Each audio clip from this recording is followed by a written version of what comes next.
Next question, how do you maintain healthy blood sugar and good cholesterol? Adeline, you're in the right place. Many of our clients, after completing the program, their blood sugar levels and their cholesterol return back to normal. So really, the answer to that is to make sure that you give a lot of focus and execute all the eat to try processes faithfully and diligently. And here to give you a bit of a summary on what you can do is you want to have lots of fiber, lots and lots of fiber-rich foods, because fiber help you to stabilize blood sugar. So what is fiber?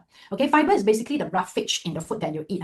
So there are two kinds of fiber. We have soluble fiber and we have insoluble fiber. Anyone can make a guess what is soluble fiber and what are some example of soluble fiber? So soluble fiber is something that is water soluble. Okay, insoluble fiber is the tougher part, the roughage part. So can anyone give me some example of vegetables or fruits that are high in soluble fiber? Anyone? Just make a guess. Have fun and make a guess.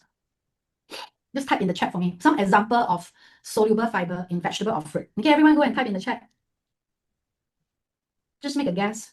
Okay, got brownie point for trying. No penalty for wrong answer. Make this fun for yourself. Make it a two-way learning for yourself. Anyone? Okay, nope. Joyce saying blueberries. Okay, good try. Fantastic. Thank you, Joyce, for being courageous and trying. Lillian says soluble fiber is watermelon. Okay, so blueberries is very high in water and mainly insoluble fiber because of the skin. Then Lillian is saying watermelon. Okay, watermelon is very low in fiber, very high in liquid and fluid content because it's very watery.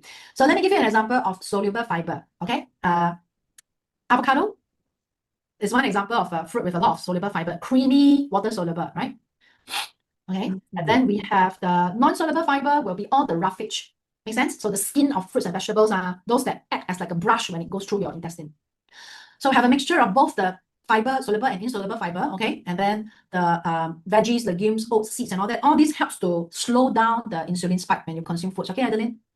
So you want to have more fiber so that it can slow down your blood sugar absorption.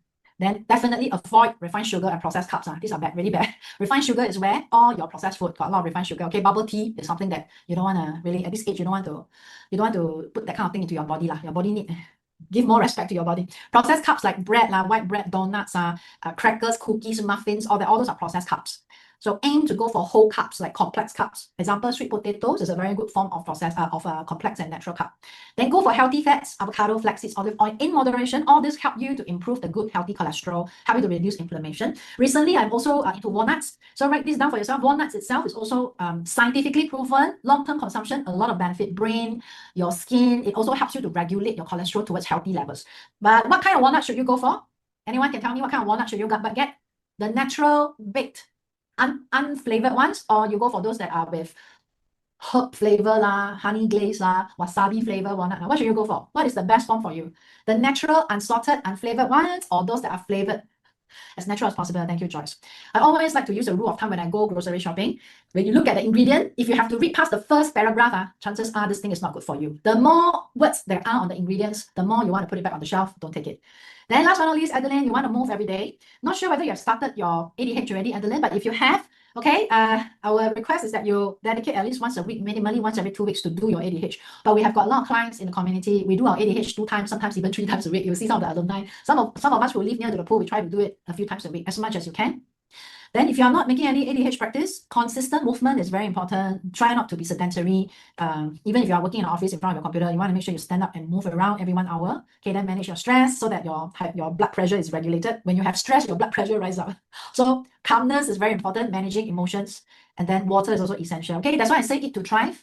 Everything that we teach you need to thrive, you execute it step by step, then you're well on your way. You're in a good place. Okay, you're in the right direction. Hope this is useful to you, Adeline.